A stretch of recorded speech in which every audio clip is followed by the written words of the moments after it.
વિચાર મહારાજ કે આ દુનિયામાં સૌથી મહાન કોણ ગણાય છે? મહારાજનો એક વિચાર છે કે આ દુનિયામાં સૌથી મહાન વ્યક્તિ કોણ છે?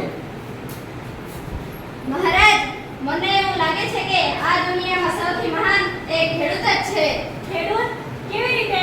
કારણ કે ખેડૂત પોતાની મહેનતથી ફસલ ઉગાડે છે અને ઘરે ઘરે બધાને અનાજ પહોંચાડે છે. આથી મને એવું લાગે છે કે આ દુનિયામાં સૌથી મહાન એક ખેડૂત જ છે.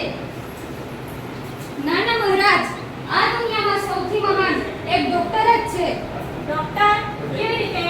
કારણ કે ડોક્ટર માણસોનો જીવ બચાવે છે અને તેમની મદદ કરે છે. તેથી મને લાગે છે કે આ દુનિયામાં સૌથી મહાન એક ડોક્ટર જ છે. નાના મહારાજ, આ દુનિયામાં સૌથી મહાન એક શિક્ષક જ છે. શિક્ષક? કેવી રીતે? કારણ કે શિક્ષક બાળકોને ભણાવે છે, જ્ઞાન આપે છે. તેથી મને એવું લાગે છે કે આ પૃથ્વી પર સૌથી મહાન વ્યક્તિ એક શિક્ષક જ છે. બિલકુલ. આ દુનિયામાં તો ઘણા બધા મહાન વ્યક્તિઓ છે. મારે તો એક જ મહાન વ્યક્તિની જરૂર છે. ઠીક છે મહારાજ, મને થોડો સમય આપો.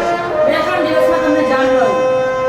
મહારાજ કી જય હો! મહારાજ કી જય હો! મહારાજ કી જય હો! તો બધા ગ્રામસભામાં હાજર છો ને? હા. બિલકુલ થઈ ગયો.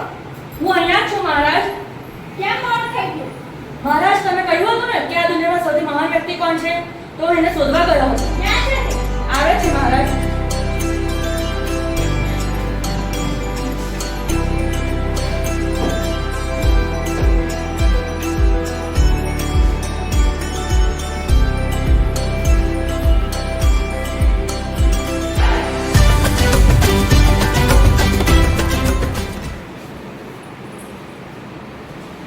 બિલકુલ. આ બધા તેમને કેમ પાગલ લાગે છે? મહારાજ, મને એવું લાગે છે કે દુનિયાનો સૌથી મહાન વ્યક્તિ આ જ હશે. ચલો આપણે એમને જ પૂછીએ. હા હા મહારાજ, આ જ અમારા ગુરુ છે. એમને જ અમને સાચું જ્ઞાન આપી અને એથી જ હું આજે ડોક્ટર છું.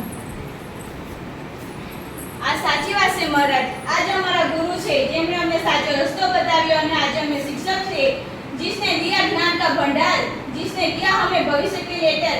हम आभारी हैं उन गुरुओं के जिसने हमें भविष्य के लिए दिया ज्ञान अपार है।